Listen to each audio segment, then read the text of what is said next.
XSFM입니다. I, D, W, K.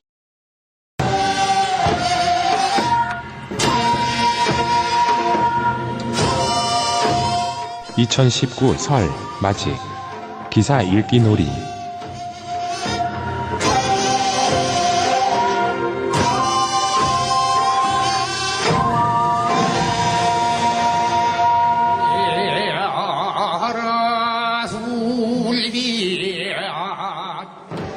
지구상의 청취자 여러분, 5개월 동안 기다리셨지요. 설에 인사드립니다. 그것은 알기 싫다 303회 설맞이 기사 읽기 놀이 시간입니다. XSFM의 유승균 책임 프로듀서입니다.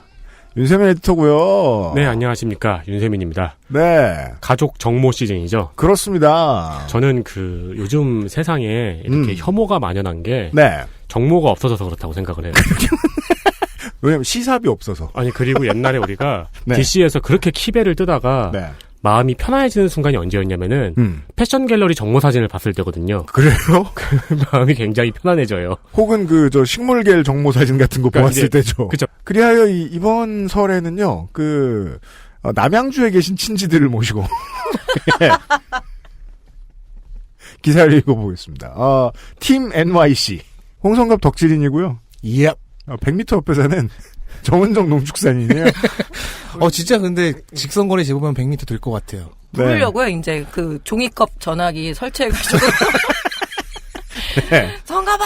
그래서. 예, 2월 중순부터 같은 체육관을 쉐어하시기로 했다고 들었어요. 네. 서로 출석 체크 좀 하려고요. 굉장히 싸서. 그리고 XSFM의 친지들 중에서 성우분들이 여러 분 나와주셨는데 이 사람 왜 안 나오냐는 리퀘스트가 있는 건 이분뿐입니다. 권소혜 성우 오랜만이에요. 반갑습니다. 성우 권소혜입니다. 네. 오랜만에 뵙습니다. 그렇습니다. 설날 시그니처 인물이요. 설날 시그니처. 네. 그럼 신정에도 한번 나오고 구정에도 한번 나오고 그래야 되는 거 아니에요? 신정 구정 없어진 게 88년인가 89년인가. 아우, 을은 진짜 남양주가 아니라 이부고도에서 왔나봐. 짧은 뉴스 라운드업 이후에 광고를 들으시고 잠시 후에 시작하도록 하겠습니다. 그것은 알기 싫다는 이탈리아에서 온 케이크 라 파스티체리아, 업그레이드된 과일 건강해진 스낵 프로넥, 한 번만 써본 사람은 없는 빅그린 프리미엄 헤어케어 엑세스몰 음향기기 섹션에서 도와주고 있습니다. XSFM입니다. Maestro il pasticcere. La pasticceria. 출근 전에 빤도로 챙겨 먹고 나가니까 맛있고 속도 든든하니까 너무 좋던데? 그치? 천연 재료로 만들어진 빵이라 부대끼는 것도 없고 참 좋더라고. 이렇게 식탁 위에 계속 놔둬도 되는 거야? 그렇게 보관하는 거야. 이탈리아 전통 방식인 천연 발효로 만들어서 상온에둬야 더 맛있어. 방부제 들어간 거 아니야? 방부제는커녕 그은한 이스트도 안 쓴다고. 이탈리아에서도 파티에서나 올린다는 고급 음식을 매일 아침 먹을 수 있는 건 우리 동네에서 우리밖에 없을걸? 아무나 만들 수 있는 빵 같진 않아. 당신의 식탁은 매일같이 특별한 날. 이탈리아에서 온 케이크 라 파스티체리아. 제주의 신선함에 달콤함을 더하다. 과일 그 이상의 맛. 오감만족 과일 스낵 푸르넥 감귤 초코. 네, 저희 유명상 PD님의 장사 기술이 나날이 발전하고 있습니다. 왜 윤세민 에디터 이런 말 하는지 알고 있습니다. 유면상 PD가 그 아이씨를 안 듣는 줄 알았는데 듣는다는 것을 오늘 얼굴을 울그락풀그락하며 밝혔기 때문에 윤세민은 함부로 위계질서상 함부로 유면상을 못 갑니다. 그래서 이제 오늘부터 광고화 생할 때 유면상 PD님을 좀 빨아야 돼요. 오늘 특히 겁나 빨아야 돼요. 좀 빠는 시간을 갖겠습니다. 전무후무하게 빨아야 돼요. 저희가 설날 기념 할인 행사들을 진행을 했잖아요. 네. 근데 이게 반응이 좋았어요. 그럼요. 감사합니다. 많은 감사합니다. 분들이 구매를 네. 해주셨어요. 네. 그래서 이 기세를 타서 유명상 PD님이 광고주분들을 붙잡고 네. 행사를 더 해라. 더 깎아라. 네, 우리가 더 팔자. 네 피와 살을 깎아라. 네, 지금 네. 물이 들어왔다. 네. 그래서 이제 제일 먼저 걸리신 게 파스티체리입니다. 아, 그렇군요. 네. 이분은 사실 제일 리스크가 큰 분이잖아요. 그러니까 사실 이게 참 미안한 게 제일 착한 사람한테 제일 일 많이 간다니까. 미안해 죽겠습니다. 그렇죠. 그리고 네. 딴 사람들은 이렇게 이제 손익 계산만 하면 되는데 이분은 자기 팔도 계산을 했어야 되잖아요. 그럼요. 팔이 점점 줄어들고 계시잖아요. 네.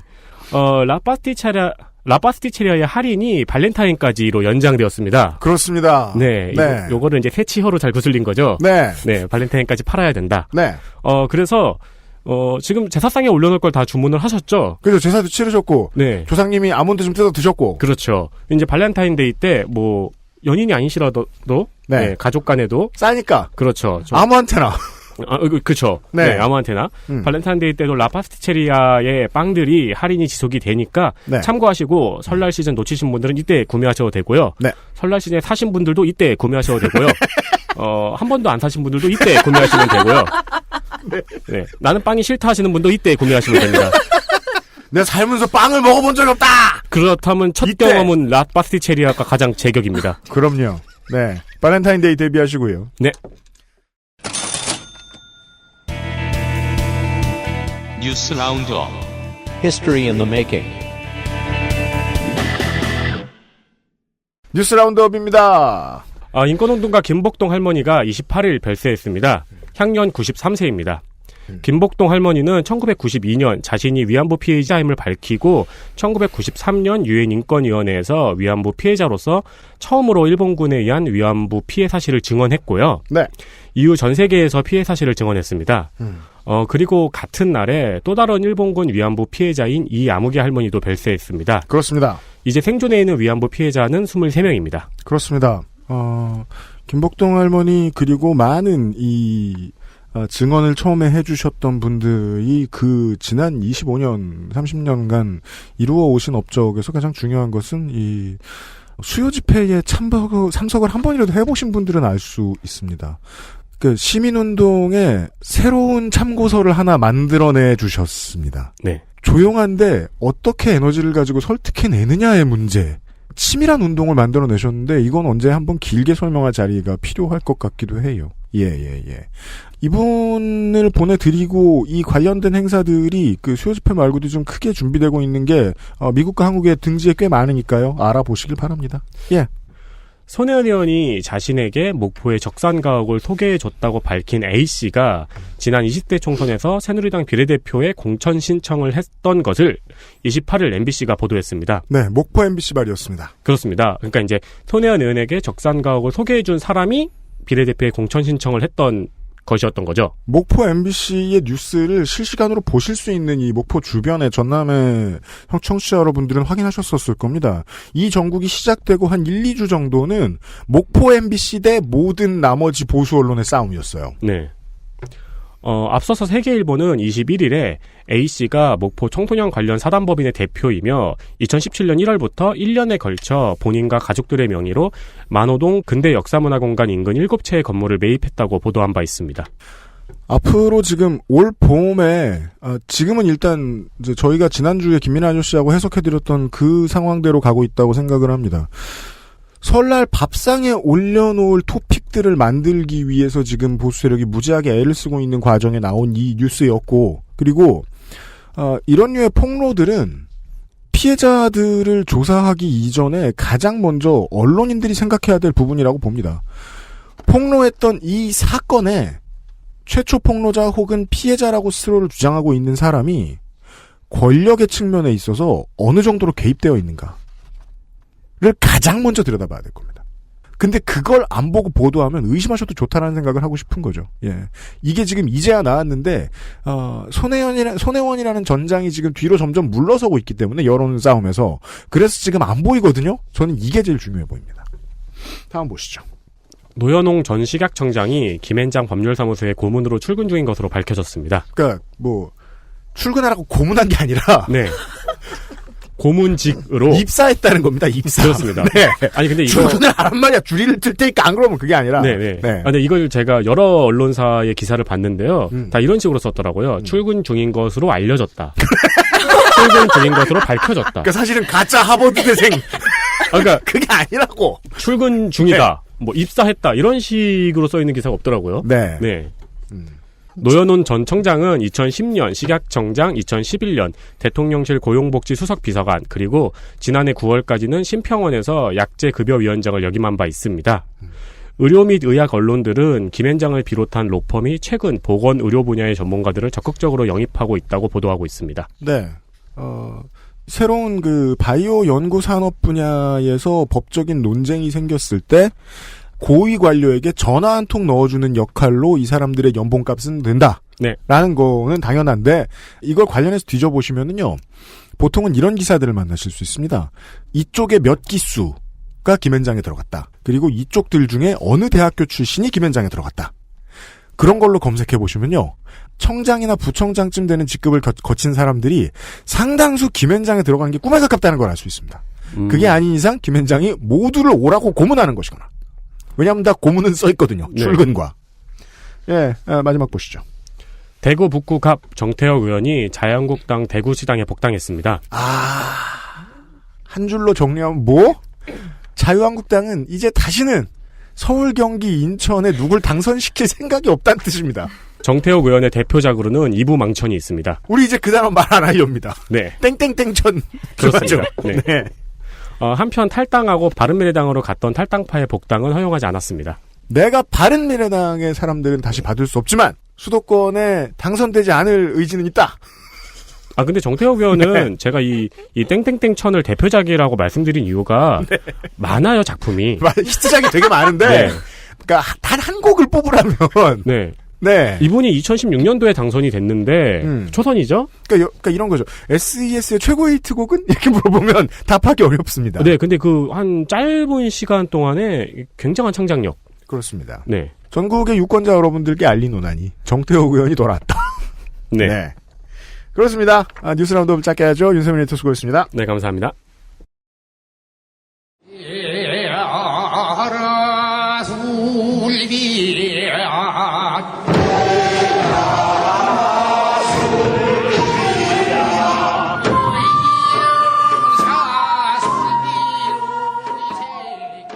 그것은 알기 싫다. 2019년의 설 기사 읽기 놀이 시간이 왔습니다. 네.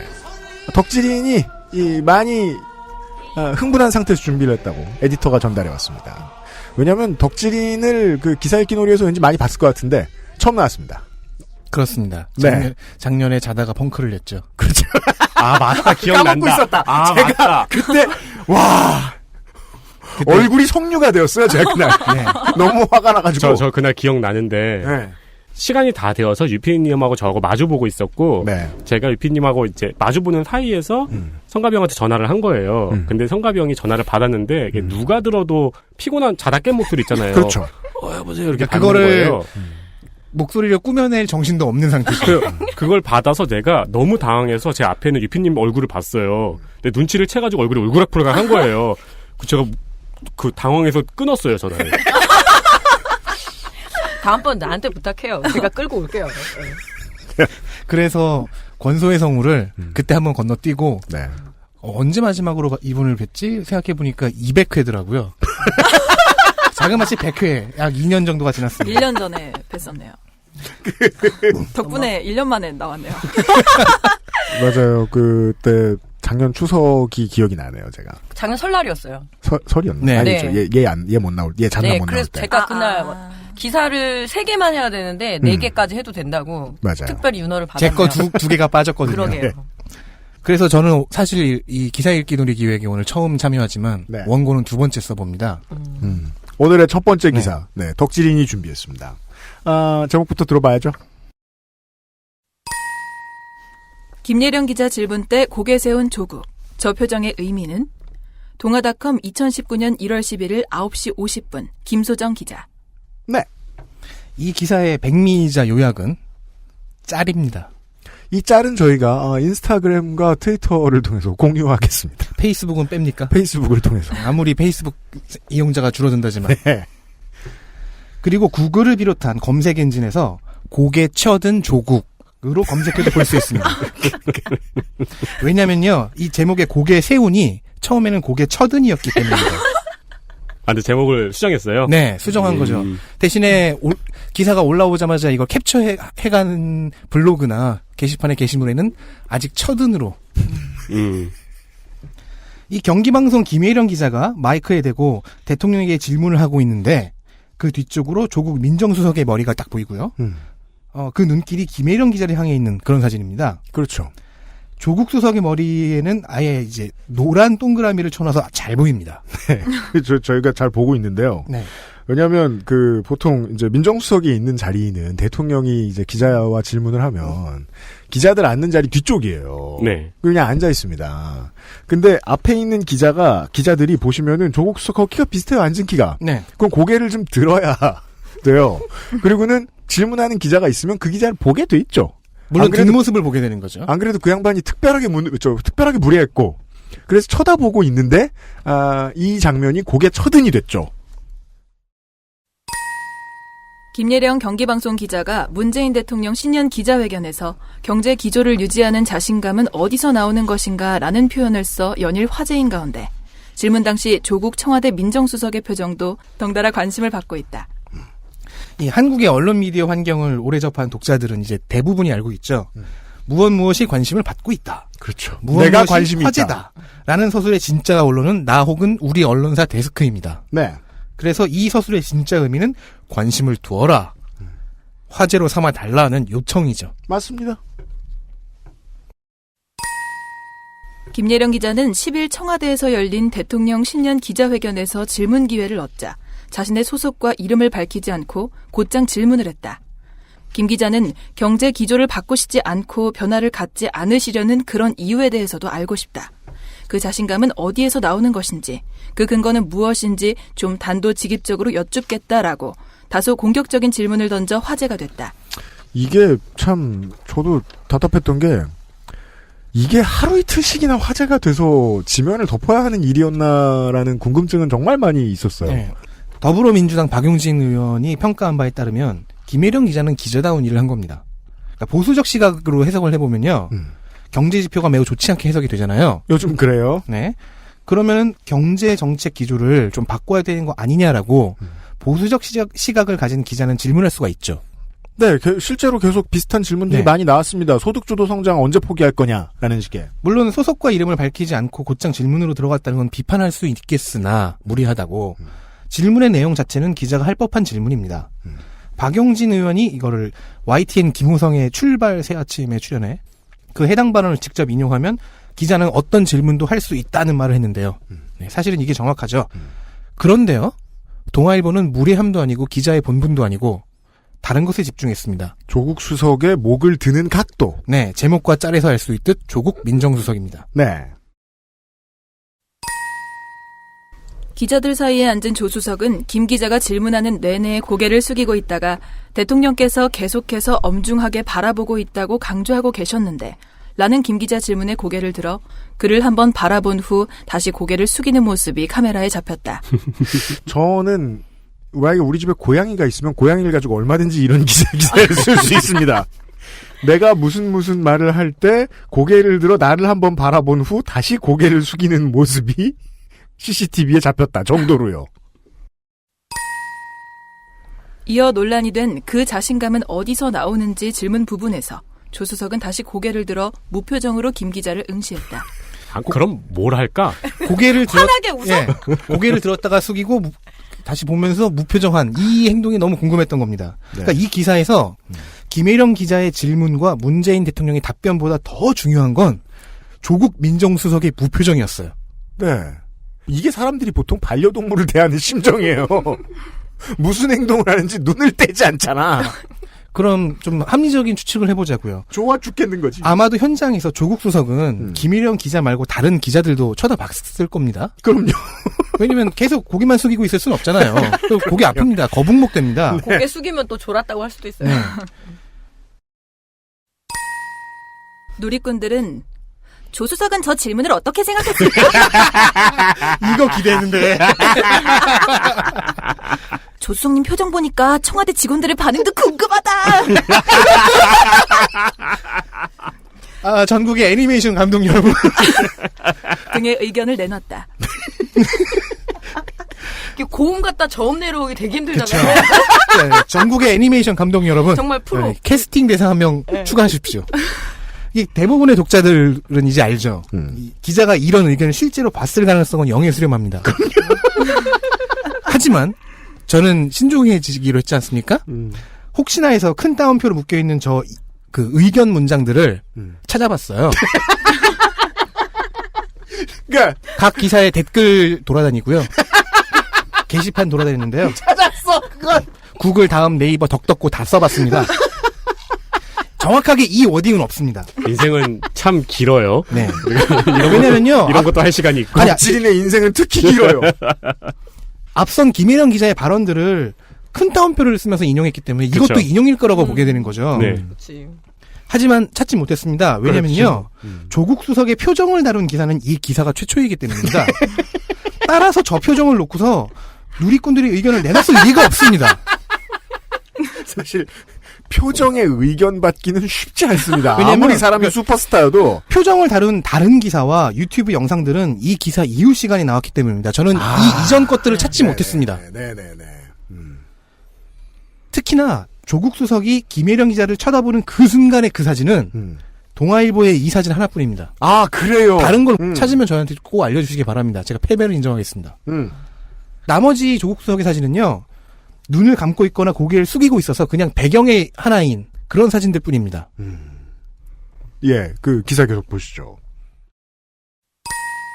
한편 김 기자는 자신의 질문이 논란이 되는 것에 대해 미디어 오늘과의 인터뷰에서 기자로서 드린 질문이었다라며 애써 최대한 부드럽게 순화해서 말씀드렸다고 생각했지만 들으시는 분들에 따라 또 대통령도 좋지 않은 감정이 있을 수 있다고 여겨진다. 그 점에는 각기 감정이 다르기 때문에 어쩔 수 없는 부분이 아닐까 싶다라고 말했다. 그는 듣기에 따라 무례하게 해석할 수 있지만 왜 제가 그런 의도를 가지고 대통령께 질문하겠느냐라고 말했다.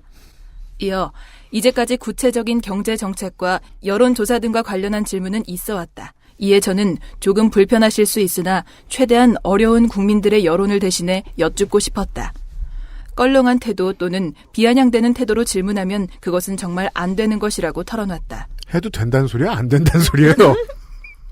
김 기자 질문에 문 대통령은 정부의 경제정책 기조가 왜 필요한지 우리 사회의 양극화, 불평등 구조를 바꾸지 않고서는 지속 가능한 성장이 불가능하다는 점은 오늘 제가 모두 기자회견문 30분 내내 말씀드린 것이었고 그래서 그에 대해서 필요한 보완들은 얼마든지 해야 하겠지만 오히려 정책 기조는 계속 유지될 필요가 있다는 말씀은 이미 충분히 들었기 때문에 또 새로운 답이 필요할 것 같지는 않다라고 답변했다. 네. 이건 어차피 그날 당일날 모든 사람들의 해석이 다 나온 거였기 때문에 문재인 대통령의 당시의 답변은 답변 다 한 걸 또 질문하네? 였기 때문에. 네. 예.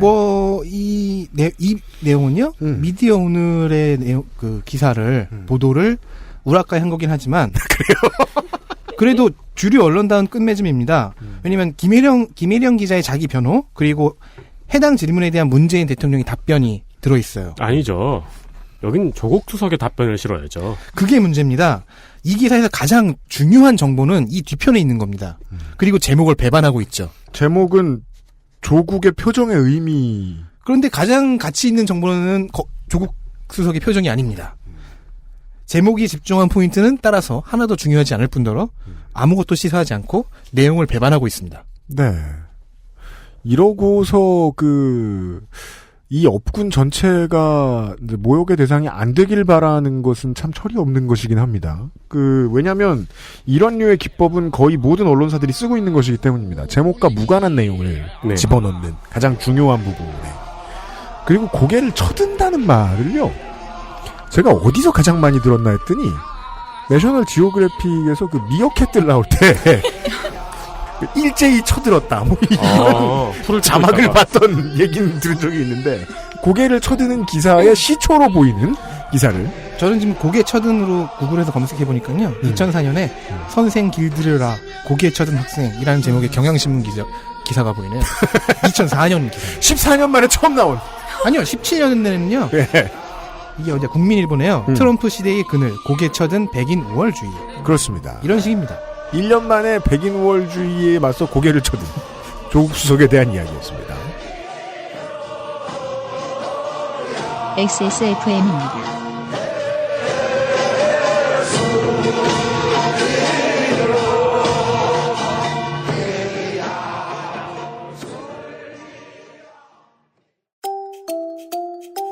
두피도 피부니까 클렌징으로 세안하고 스킨, 로션, 영양크림까지 얼굴에 놓치기 싫은 피부관리. 같은 피부인 두피는 잊고 계셨나요? 짜증나고 힘든 일상으로 지친 두피와 모발을 새로워진 빅그린 투쓰리 프리미엄 샴푸에 맡겨주세요. 소중한 내 두피와 모발의 변화 잊지 마세요. 두피 역시 내 소중한 피부란 사실. 두피도 피부니까. 빅그린 투쓰리 프리미엄 데일리 스칼프 샴푸.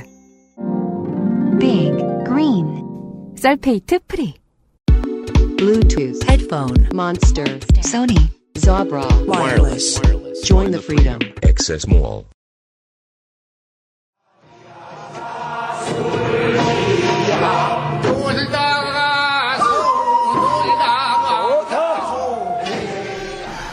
두 번째 기사는 농축산인 건데요. 이분은 실제로 출연하신 적이 없는데 언제 한번 섭외해야겠어요. 네. 중앙일보의 이정재 논설위원이에요. 또 추석 이후에 또 등장했어요.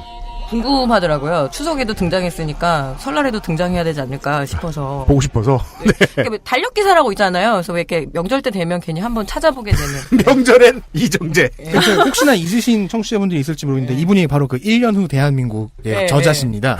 저자. 네, 이것은 맞아요. 절대 일어나지 않을 일이다. 그렇죠. 따라서 모든 게 사실이죠. 왜냐하면 그런 문장으로 시작했기 때문입니다. 일어나지 않을 일이다. 사실 우리나라 칼럼니스트로서는 가장 이름이 알려져 있다고 해도 과언이 아니죠. 맞다니까요, 진짜로. 1년 후가 아니라 한 달 후 대한민국이었다. 사실 거의 알려진, 사람들이 이 사람을 얼마나 알고 있느냐. 인지도의 측면에서 봤을 때는 거의 황교익 씨와 원투. 네, 그렇죠. 네. 나도 수준이다. 칼럼니스트라는 이름을 달고 있지만, 이런 식으로까지. 아니, 하다못해 당신들도 내 거를 달아두지 않잖아요. 그렇죠. 그래도 좀 더 정진하실 필요가 있어요. 네. 왜냐면 한 달 후 대한민국은 명문이었거든요. 그러니까요. 중앙일보 확인하시죠. 이정재의 시시각각. 소득 불평등 최고라는 가짜뉴스.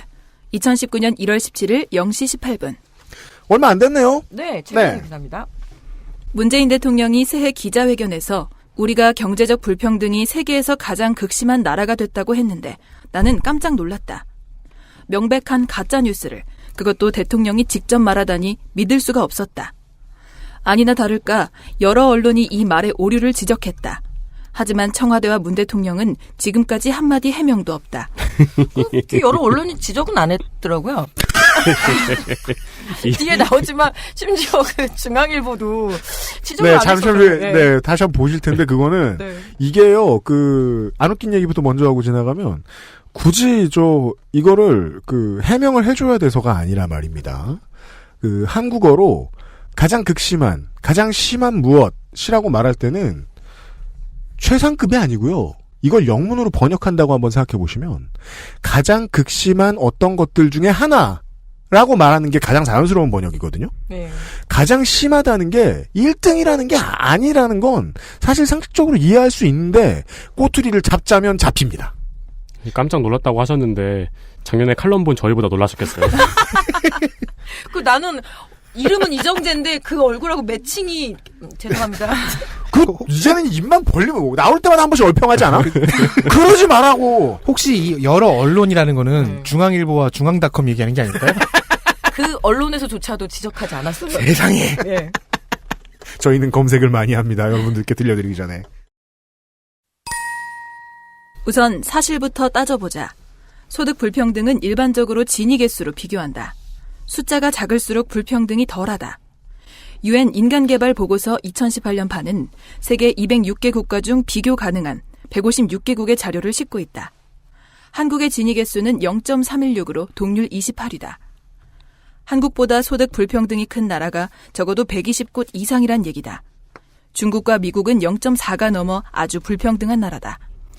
이게 전제가 틀렸기 때문에 그 다음부터는 진지하게 받아들이면 계속 맞는 얘기고 그렇지 않을 경우에는 계속 읽고 있으면 시간 낭비로 보입니다. 기본적으로 이렇게 숫자 막 동원하고 이런 거가 좀 문제가 있어요. 칼럼 쓰는 입장에서 분량 채우기 되게 좋고 그리고 칼럼을 쓰는 입장에서 말씀하시고 계십니다. 텍스트에서 욕 안 먹기도 좋고 와 숫자 세 줄 썼는데 벌써 이만큼이나? 이런 기분이 든다. 자기가 이런 거 볼 줄 안다라고 뻐기는 거죠. 맞습니다. 이건 중요합니다. 되게 중요합니다. 네. 근데 이미 제가 아까 설명드린 그 시점에서 시작해 보시면 할 필요가 없는 해석이자 쓸 필요가 없는 칼럼이 되긴 했습니다. 첫 번째 문단에서 붙어요. 대통령의 말은 고의적 반복적이었다는 점에서 실수였을 가능성이 거의 없다. 대통령은 야당 대표 시절부터 극심한 불평등을 말해왔다. 대통령이 된 후에도 소득과 부의 극심한 불평등, 소득 불평등과 양극화가 극심해졌다며 여전했다. 사실 왜곡이 시작된 건 2달 전쯤이다.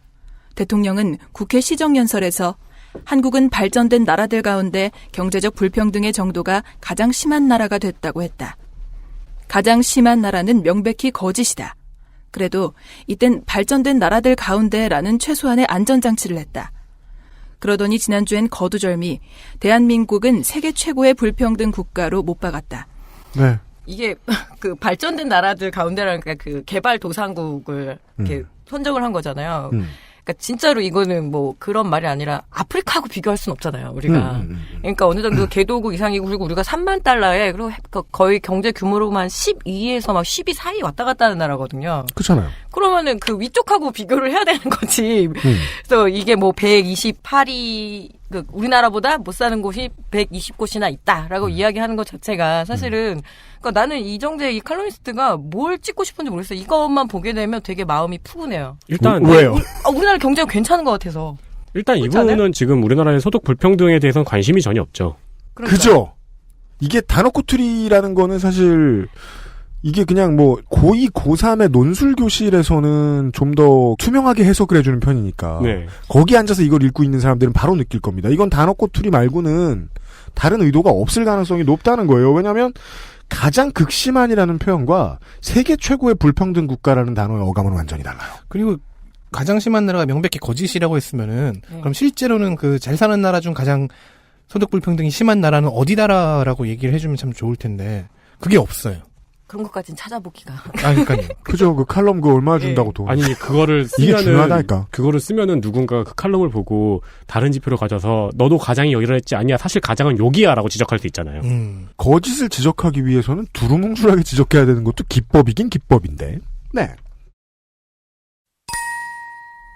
왜 그랬을까?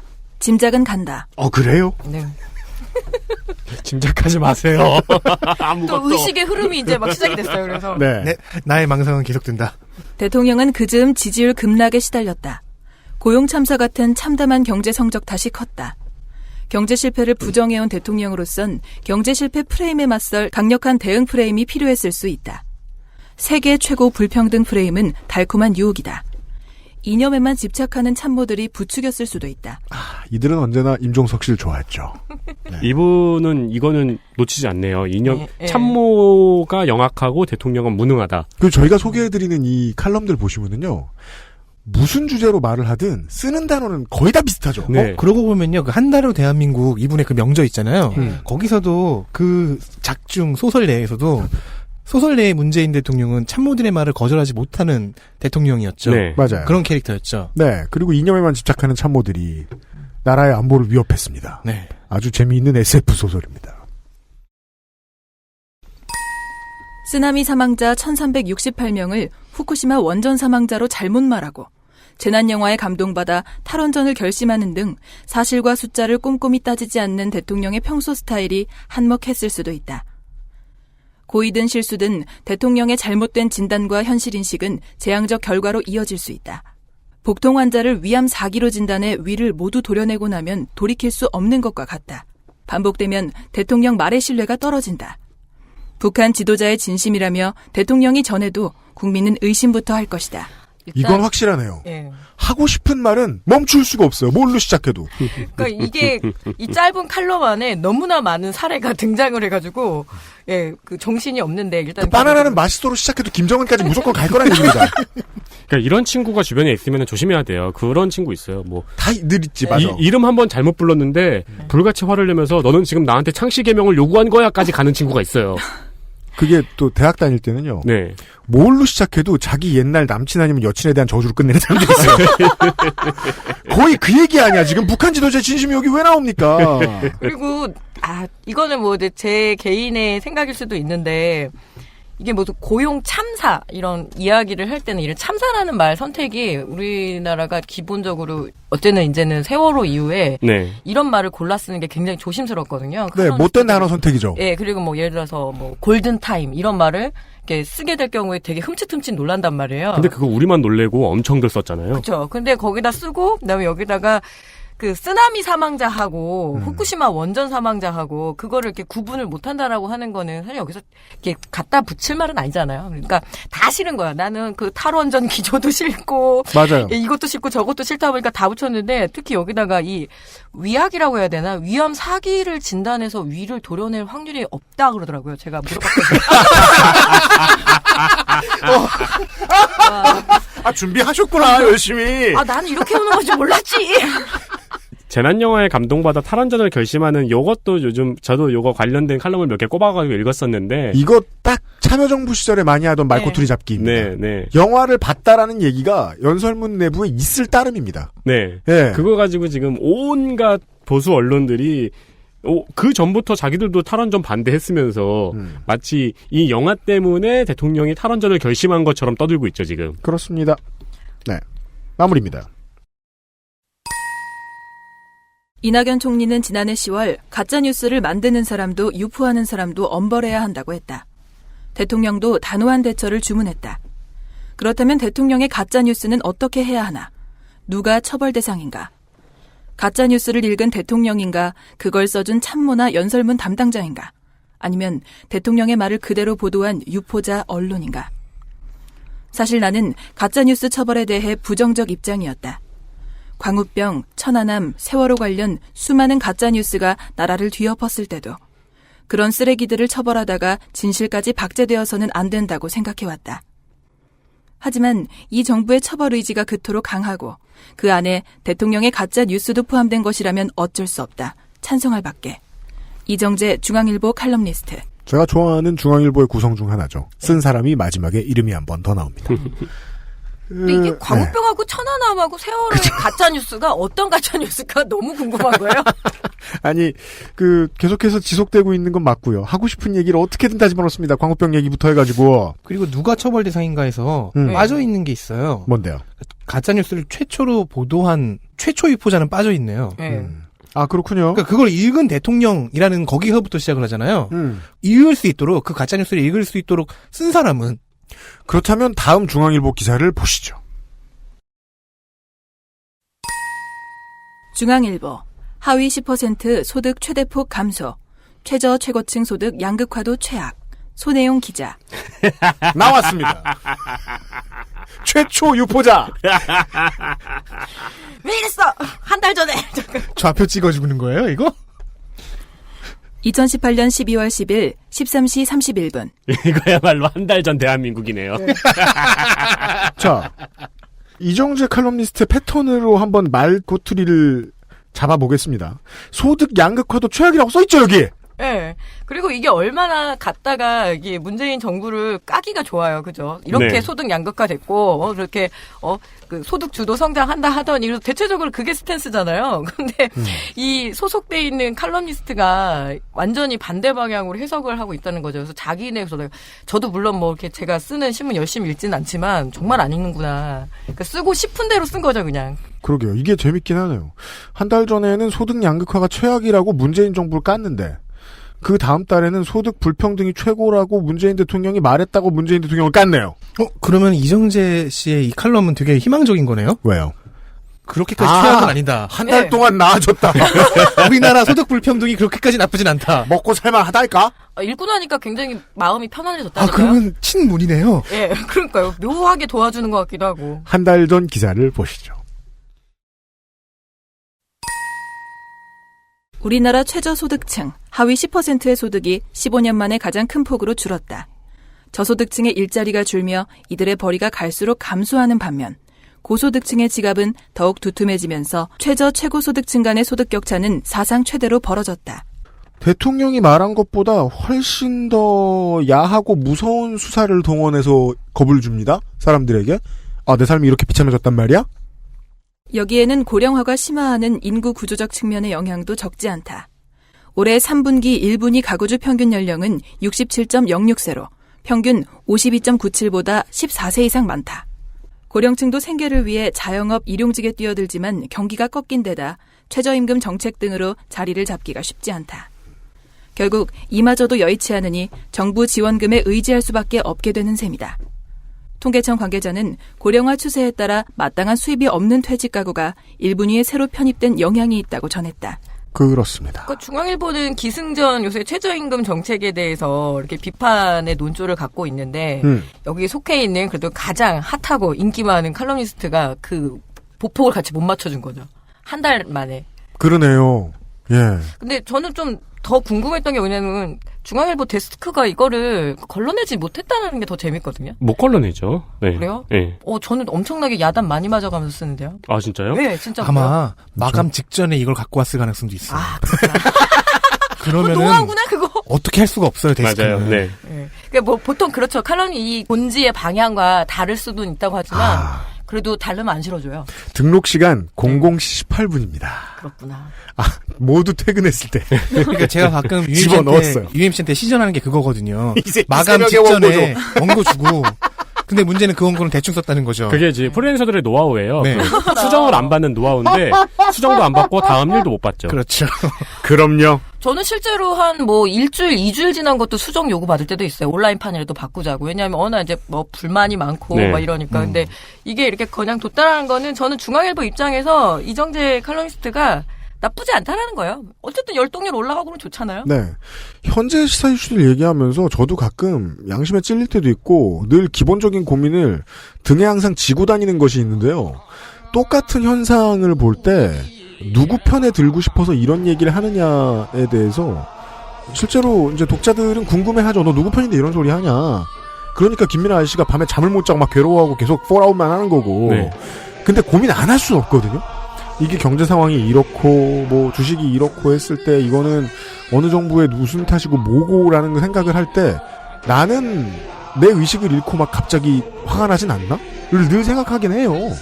그런 문제에서 봤을 때는 이정재 칼럼니스트는 멈춰서 돌아보는 법은 정말 모르는 것 같다 라는 생각이 들지 않을 수가 없습니다. 예, 무슨 결론을 무슨 이야기를 하고 싶든 간에 까긴 까야 되네요. 항상 등장하는 사례가 거의 비슷해요. 그러니까 말이에요. 키워드 동일. 최악의 사례로. 광고 듣고 들어오죠. XSFM입니다.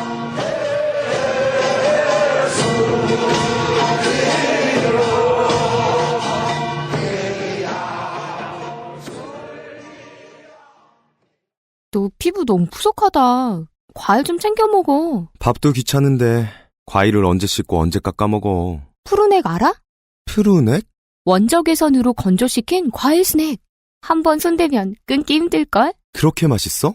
동결건조다 말린 과일이다. 다 한 번씩 먹어봤지만 내가 생각했던 그런 맛은 완전 아니었거든. 푸르넥은 달라. 무조건 맛있어. 야, 그렇게 맛있으면 진작에 하나 사주지 그랬냐. 내가 알던 과일 그 이상의 맛. 오감만족 과일 스낵 푸르넥. 선물로도 좋아요. 당신의 식탁은 매일같이 특별한 날. 이탈리아에서 온 케이크 라 파스티체리아. Maestro pasticcere. La pasticceria.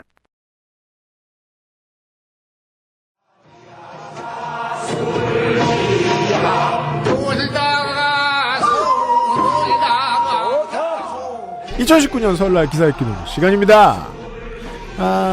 에디터가 골라온 기사가요. 네. 네. 이 기사는 제가 클라이막스로 마지막에 쓰려고 했던 기사인데. 그랬어요? 네. 네. 일부를 장식합시다, 이걸로.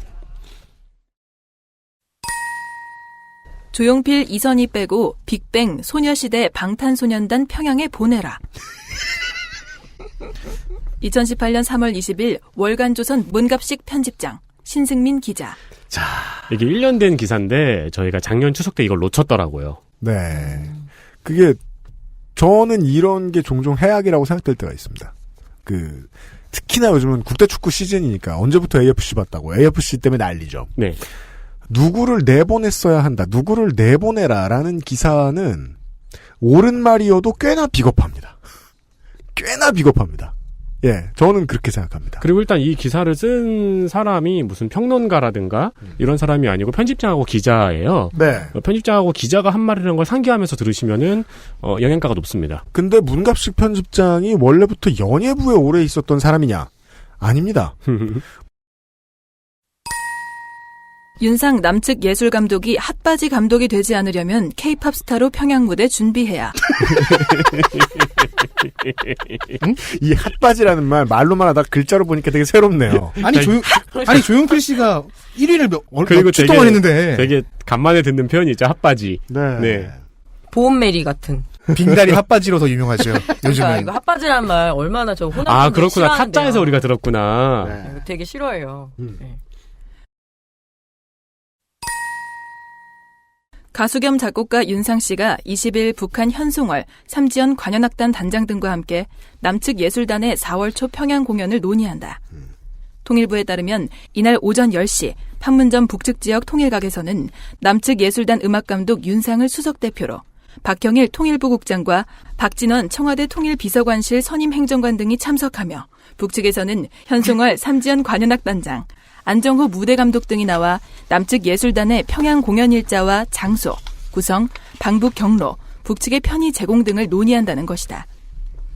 평창 동계올림픽을 앞두고 북측 예술단이 방문했을 때 현송월이 큰 화제를 불러일으킨 것은 그가 북한의 대표 예술인이자 김정은의 애인이었으며 한때 총살당했다는 소문까지 돌았기 때문이었다. 그게 진실인지 거짓인지는 확인되지 않았지만 그게 진실인지 거짓인지 확인되지 않았으면 현송월 씨가 어떻게 살아 계세요?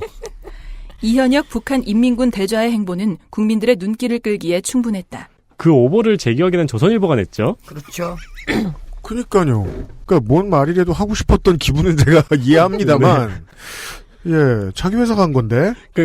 그 오보를 조선일보가 냈잖아요. 그래가지고 뭐 그런 오보가 나온 적 있다 이렇게 말한 게 아니고 소문까지 돌았기 때문이다라고 애둘러 말한 거죠. 네.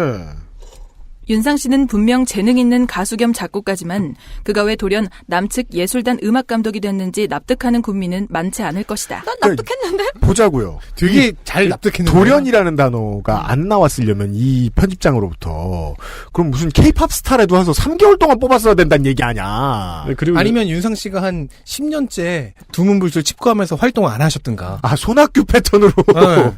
그리고 지리산에 계시다가. 윤상 씨가 지금 데뷔한 지가 몇 년인데 아직까지 재능 있는 가수 겸 작곡가라고 불러요. 나 중학생 때 데뷔했잖아요. 중1 때인가? 그가 최근 화제가 된 것은 음식마다 설탕을 듬뿍 집어넣는 백종원 씨의 음식 프로그램 등에 출연해 이분은 황교익 친구죠. 백종원 씨를 설명할 말이 이거야.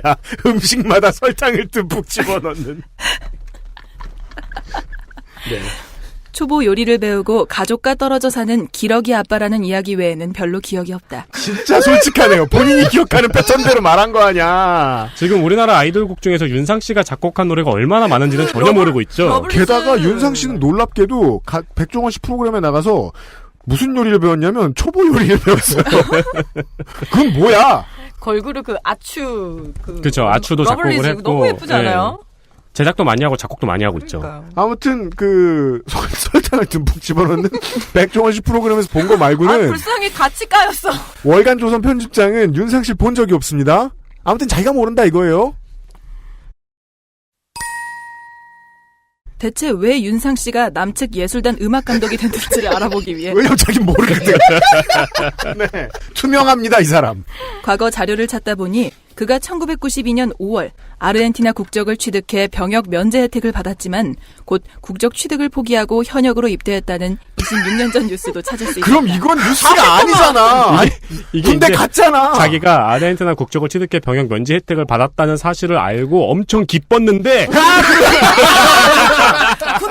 그렇구나. 군대를 갔어. 찾은 건 아까워. 아, 그리고 저는 이 편집장이 이거를 알아보기 위해서 뭘 했는지 알 수 있어요. 검색을요, 날짜 검색을 어떻게 했냐면, 1990년대만 놓고 검색한 거야. 네이버 라이브러리에 놓고. 네. 00년 1월 1일까지 이렇게 한 거예요. 왜냐면 21세기를 찾아보면, 아이돌 곡 쓴 얘기 계속 나올 건데. 그죠. 아, 그리고 이 사람이, 윤상 씨가 출연한 음악 예능이 여러 있잖아요. 뭐, 위대한 탄생도 있고. 야, 씨, 음악 예능 안 봐. 백종원 씨 것만 재밌으니까 보지. 얘, 요리 프로 설탕을 듬뿍 넣어야지! 이러면서 백종원 씨 프로만 본단 말이야. 때문에 비록 재능 있는 가수 겸 작곡가 겸 아이돌들이 가장 존경한다는 윤상 씨가 왜 존경하겠어? 인정. 좋은 곡을 줬으니까. 알아본 뒤에 인정은 했습니다. 문재인 대통령이나 김정숙 여사와 같은 경희대 출신, 유업, 공예과이기 때문에 특혜를 받은 것 아니냐는 근거 없는 억측이 일기도 했다. 본인이 했다고 얘기하는 거죠. 아, 내가 억측이었네, 이거.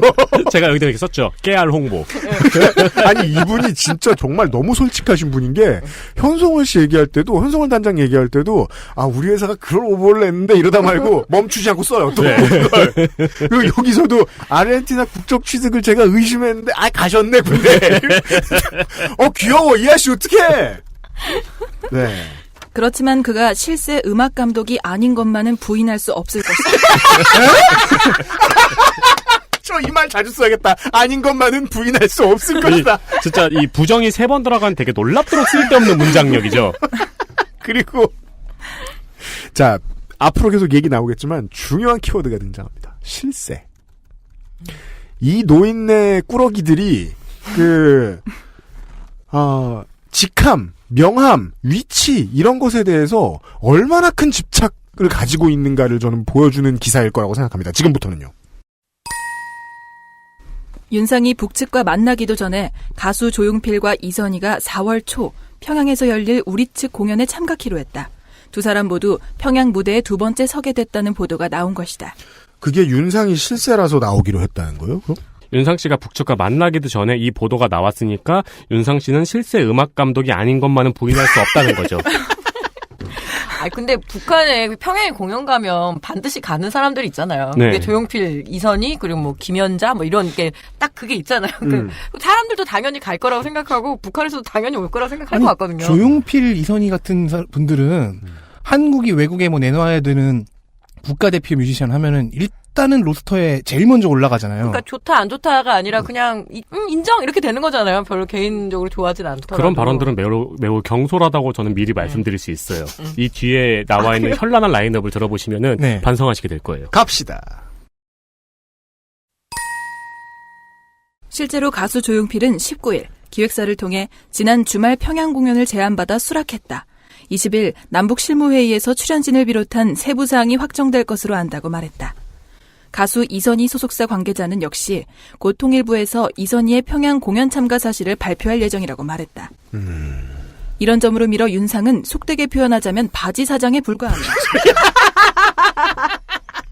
논리가 하나도 이어지지 않는데요? 번역할 수 있습니다. 이 편집장님은, 문갑식 편집장님은, 그래, 음악 감독이야? 그럼 섭외해야 하는 거 아니야? 라고 포지션을 잘못 이해했죠? 섭외 안 해? 바지구만! 그러니까 섭외 안 해면 그 다음 질문 그거잖아요. 그럼 음악 감독은 무슨 일을 하지? 그죠. 그 질문 안 했죠? 바지네, 바지! 섭외를 안 해? 투수가 타석에 안 서?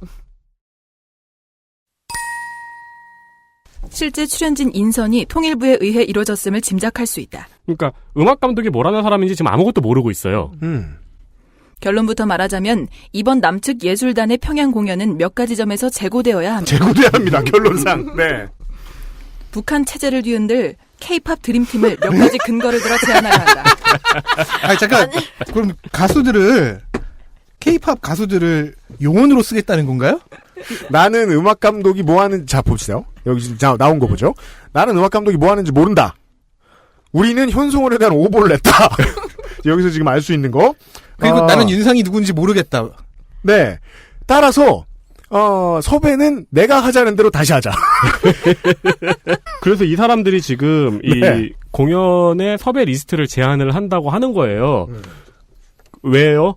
가수를 갑자기 무슨 상대국의 체제를 뒤흔들 요원으로 발탁해서 쓴다 이런 거는 약간 코미디가 섞인 첩보물에 나오는 스토리잖아요. 네, 맞아요. 그러니까 나는 근데 이게 만약에 무슨 연예 칼럼니스트라든가 연예 뭐 문화 비평가라든가 이런 사람이 이런 류의 칼럼을 썼으면은 그냥 이런 글도 썼구나 싶은데 이거 편집장하고 기자가 쓴 기사예요. 이게 테나시아나 아이즈에 나왔으면 그냥 뭐 킬링타임용으로 그 분야에 소양이 있는 사람들이 그냥 읽을 거리를 하나 내줬구나 라고 기쁘게 받아들일 수 있는데 월간조선 편집장이 쓰기엔 후일담도 더 재밌는데 그때 체제가 제일 안 흔들린 게 레드벨벳의 그거 아니에요? 빨간 맛 정말 썰렁하잖아요. 그래서 그 K-팝 갔는데 맞아요.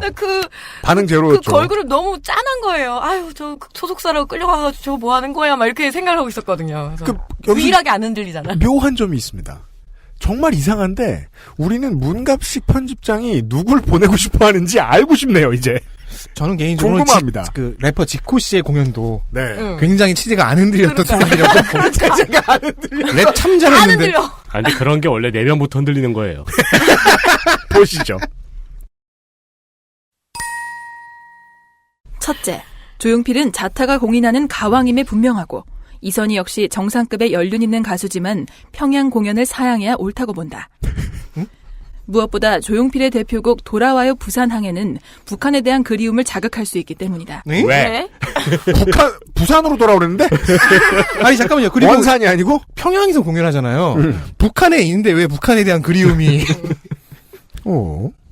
이선희의 대표곡 제2에게 역시 김정일, 김정은을 연상시키며 그에게 헌사하는 노래처럼 충분히 둔갑시킬 능력을 가지고 있는 게 공산당들이다. 제2에게. 그러면은 이 두 곡을 안 부르면 되잖아요. 근데 형도 어쨌든 이 논리에는 공감을 하네요. 아니 공감한다 하더라도 제2애가 엄청 그 북한 대학생들한테 인기곡이었다고 하더라고요. 근데 그게 이래서 아이고. 인기곡이에요? 그런가? 정일에게라서? 정은정에게 아니야? 나 이름에 제이가 두 갠데?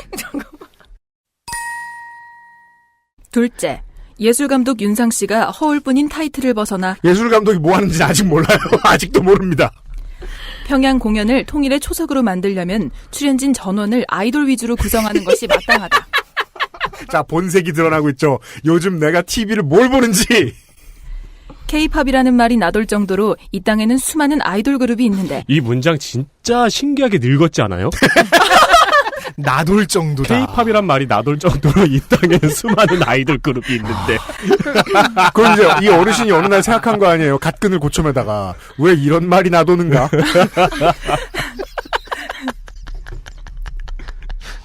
그 선정 방법은 그다지 어렵지 않다. 왜 이걸 모르니? 예술 감독인데. 지금부터는 순번 붙였습니다. 개요 있어요. 내 나름대로의 선정법은 이렇다. 네가 왜? 보시죠.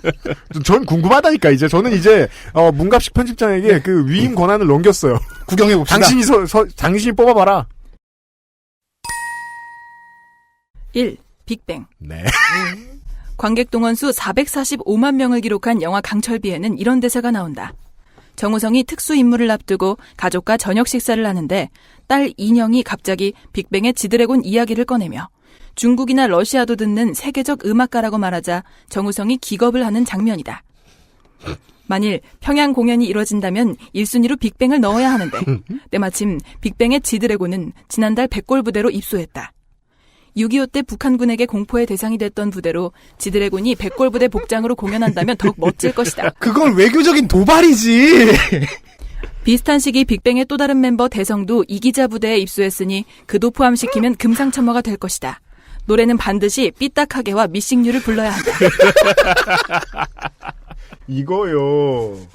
저희가 직함을 알아서 그렇지.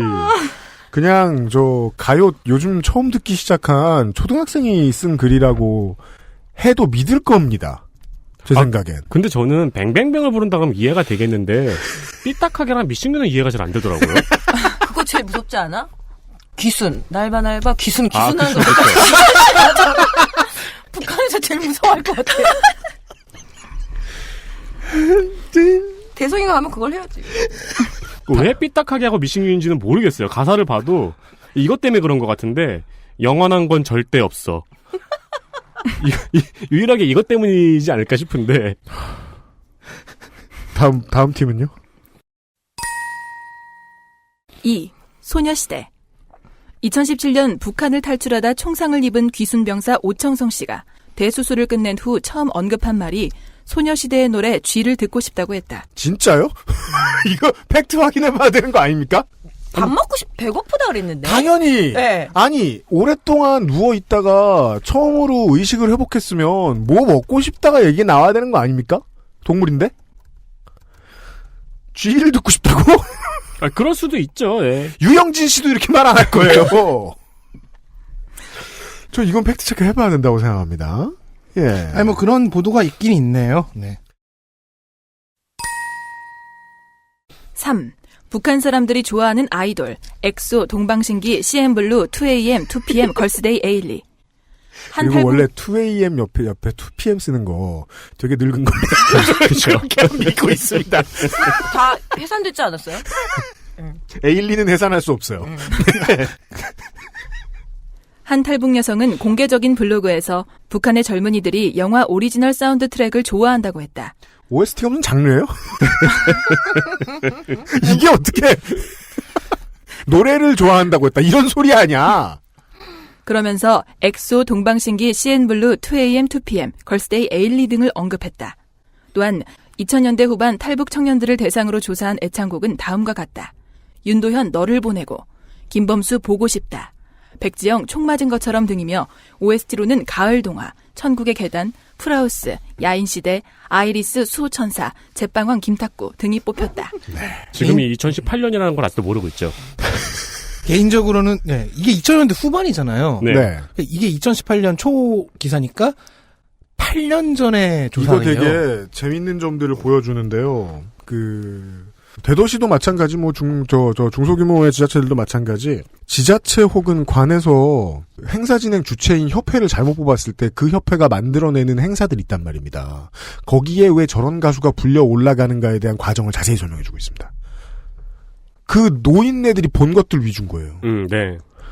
이게 실제로 클럽에서 내가 섭외 담당하는 사람이야. 그랬을 때 가장 주의해야 되는 부분입니다. 5년에서 15년 전 히트 가수 절대 부르면 안 됩니다. 20년 전이면 괜찮아. 20년 전이면 레트로한 느낌이 있잖아요. 네. 추억에라는 이름을 붙일 수 있는데 지금으로 얘기해볼까요? 2014년에서 2004년 사이 절대 안 됩니다. 그게 이제 우리가 마트에 가면은 나오고 있는 노래죠. 누가 이걸 섭외했을까? 이런 사람들인가 보다. 아직 안 끝났습니다.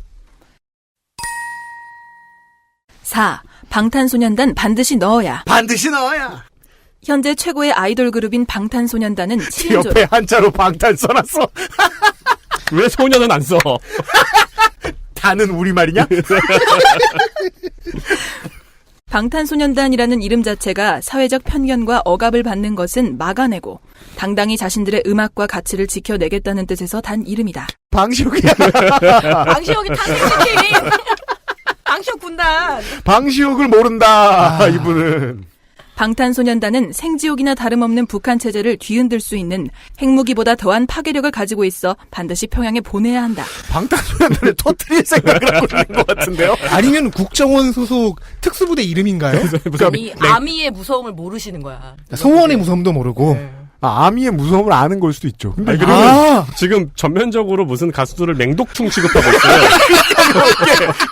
굴려가지고 아무데나 끝으로 보내면 걔네들이 터질 것이다. 이런 생각을 하고 있는데. 아니 방탄은 바빠가지고 올림픽 폐막식도 못 오고 개막식에도 못 왔다 그러고 섭외가 안 돼가지고 국가 행사에도 섭외가 안 되는데. 여튼 진짜. 네. 그런 거를 전혀 몰라요. 얼마나 모르는지 좀 있으면 나와요. 5. 연변 탈북자 선정 최고 인기곡. 2013년 탈북자 전효진 씨는 거북이의 빙고를 꼽았고. 이거 보세요. 2004년에서 2014년 사이죠. 네. 이분은 돌아가신 것도 모르고 있죠, 지금. 네. 터틀맨 씨 돌아가셨는데 어떻게 섭외해요, 그러면? 2010년 고 황장엽 노동당 비서는 문현주의 잡지마. 2009년 탈북자들은 노사연의 만남과 나훈아의 공을 꼽았다. 아까 아이돌 보내재매. 점점 늘어납니다. 이렇게 탈북자들을 대상으로 선정한 가수와 노래만 선정해도 통일부의 주먹구구식 가수 선정보다 훨씬 객관적인 지표가 될 것이다. 순간적으로 조용필, 이선희가 주먹구구로 묶였습니다. 그러니까 우리가 보통 주먹구구식에 이렇게 따옴표를 붙여요? 이거를 막 되게 모르나? 우리 누님 초짜셔. 원래 가장 안 그럴 것 같은 곳에 붙이는 게 따옴표예요.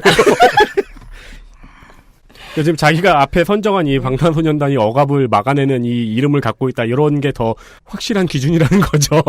본인들의 이게 주먹구구식인 것 같은데. 네. 안타깝지만 탈북자 가운데 조용필이나 이선희의 노래가 좋아서 혹은 듣고 싶어서 탈북한 사람은 찾기 어려웠다. 아니 원래 탈북은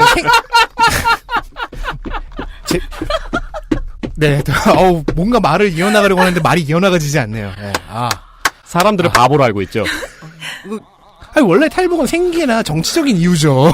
이탈주민 이쪽 협회 이런 데서 진짜 이거는 집회할 사안이에요. 네. 우리가 노래 듣고 싶어서 그렇죠. 가만히 안 있을 것 같은데? 그리고 노래는 들을 수 있다고 거기서도. 계속 보냈잖아요, 확성기로. 걸그룹 노래 엄청 탄다 그러던데. 기사를 읽는 사람들을 바보로 알고 있어요. 만약에 내가 한국을 떠나서 그 뭐 정치적인 망명을 뭐 다른 나라로 한다고 칩시다. 뭐 미국으로 한다 쳐요. 뭐 내래 50센트 들으러 왔어. 안 그런다고! 알리시아 키스가 보고 싶습니다. 내가 왜 50센트라고 한 줄 알아? 그는 2004년에서 2014년 사이에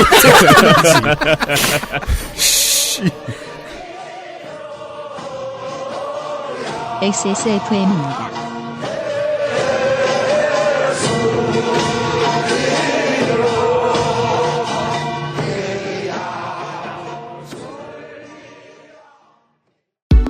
Bluetooth, headphone, speaker, Sony, Monster, wireless.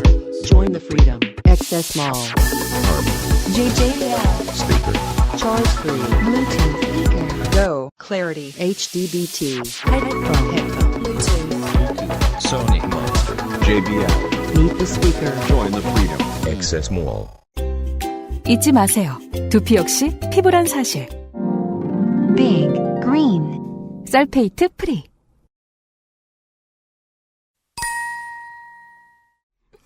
6. 왜 예술 공연은 중요한가? 6은 필요 없잖아, 이거! 이거 저기 넘버링 하다가 마지막 넘버링 헷갈린 거예요. 원래는 가수 이름별로 넘버링을 했는데 그거 까먹고 마지막에도 넘버링 한 거예요. 공부 못하는 애들 레포트 쓰는 습관이죠. 그렇죠. 내가 개요를 왜 붙였는지 까먹습니다. 중반 이후에. 아니면은 이게 이게 반복해 쓰다 보니까 서식이 생겼는데 한글이나 워드에 그거 지우는 법을 모르는 거야. 나는 편집장이기 때문에 이거를 그대로 냈다고 생각해. 분명히 밑에 있는 그 기자들이 그죠. 알아봤는데 무서워. 기자들의 고통은 그거예요. 그러니까. 우리 국장님 멍청하면 답이 없어요. 어떻게 뭐 칼질을 할 수가 없잖아요. 편집장 건데. 네. 독재 체제일수록 무력보다는 예술에 약하다. 그래요? 그 중에서도 노래는 전 세계인이 공유할 수 있어 가장 강력한 문화 무기로 분류할 수 있다. 다 무기야, 이 사람. 그러니까요. 이게 이 소양을 되게 과시하잖아요. 세상 모든 직업은 체제에 복무해야 돼. 네. 그리고 이런 문화 교류도 체제에 복무하는 사람들이 가가지고 체제를 홍보하러 가는 거야. 그렇죠. 그리고 북에 가서 북 체제를 무너뜨려야 돼. 만에 하나 체제를 홍보하는 목표를 가지고 있지 사실은. 가지고 있다고 해도 이거 드러내서 말하는 건 정말 소양 떨어지는 건데 그런 지적을 받아본 적이 없는 것 같습니다. 일례로 1969년 10월 17일 영국 가수 클리프 리처드가 이화여대 강당에서 공연했을 때 그를 보고 흥분한 여성들이 속옷을 던졌고 클리프 리처드가 이것을 받아 땀을 닦는 장면이 연출된 바 있다. 자, 이 헛소리를 왜 하는지 신비스럽습니다. 이거 보죠? 저는 옛날에 비틀즈라고 들었는데. 아니, 클리프 리처드예요. 예. 1980년 6월 14일 레이프 가렛이 내한 공연을 했을 때 공연이 끝난 후 공연장에서 가장 많이 발견된 것이 여성들의 속옷이었다고 한다. 자, 이게요. 이게 왜 나온 거야? 정말 못돼 처먹은 게 체제를 이야기할 때 갑자기 여성 팬이 얼마나 동요되는가를 이야기하죠. 이거 ISIS가 병사 모집할 때 하던 소리하고 뭐가 다릅니까? 그리고 그리고 제가 이 수준까지 내려가서 듣는다고 쳐도 이 두 사례보다 더 유명하고 더 근래에 있었던 게 유키즈 온 더 블럭. 네, 그때이잖아요. 더 근래에 있었던 거. 그건 1990년. 네, 그러니까 90년대 기억나네요. 얘기를 하지 않네요. 90년대, 2000년대 얘기를 하지 않고 80년이에요. 가장 빠른 사례가. 가장 빠른 사례는 69년이에요. 그리고 그러니까 가장 가까운 사례. 네. 아니 그리고 사실 가까운 사례로 막 우리나라 내한 공연에서 뭐 난리 나고 사람들이 너무 좋아했던 그런 사례들은 매년 나오긴 나와요. 네. 가장 최근에는 뭐 있을까요? 캔드릭 라마나 위켄드. 네. 근데 이 사람은 그런 말 하고 싶은 게 아니에요. 왜냐면 그게 누군지 모르거든요. 왜냐하면 정치와 전쟁이란 여성을 포획하는 것이라고 보고 있기 때문입니다. 네. 그 소양을 드러내야 되기 때문에. 네. 연극인 이윤택은 여성을 농락하면서 배역과 발성법 지도 등 치사한 수법을 사용했고 이어지잖아. 아무 상관없는 헛소리가 나오잖아. 사망한 한 탤런트는 저질 대화와 농담으로 딸뻘의 여성들을 추행했는데 클리프 리처드와 레이프 가렛 같은 가수는 목소리 하나로 청중을 제압했으니 만일 앞서 열거한 K-팝 스타들이 평양에 간다면 북한 체제는 내부로부터 큰 균열을 일으킬 것이다. 이게 너무 쌍소리라 웃을 수가 없다는 게 단점이네요. 그야말로 이솝우화에 나오는 진정한 햇볕 정책의 기회가 도래했다. 뭔 소리야! 스스로 탈의를 하라는 얘기네. 뭔 소리야 이게! 왜 우리한테 화를 내? 근데 진짜 왜냐면 해석을 하는 자체도 나쁜 짓이니까 말을 못 하겠잖아. 그러니까요. 진짜 놀라운 게 이게 편집장 글이라는 거예요. 그러니까 편집장의 이름까지 달려 있다는 그러니까 우리가 칼럼니스트의 칼럼에서 이상한 얘기 하는 거는 그냥 넘어가잖아요. 예, 그 사람은 뭐 아까 제가 말했던 것처럼 마감 직전에 줬나 보다. 그렇죠. 뭐 전문적인 교육을 받은 것도 아니고 기자로서의 예절도 모르니까 예의도 모르니까 이런 얘기였습니다. 네. 웃다가 되게 심각해졌어요. 다시 한번 기분이 되게 불쾌해지고. 네. 가급적 이렇게. 이게 윤세민이 왜 이게 저 야심작이었는지 알겠습니다. 실컷 웃은 뒤에 마지막에 개빡쳤어요. 이런 기사 구하기 쉽지 않아요. 신승민 기자 그리고 아마도 가장 많은 영향력을 끼쳤을 문갑식 편집장. 제 생각에 신승민 기자는 억울할 것 같습니다. 그럴 것 같습니다. 억울할 것 같습니다.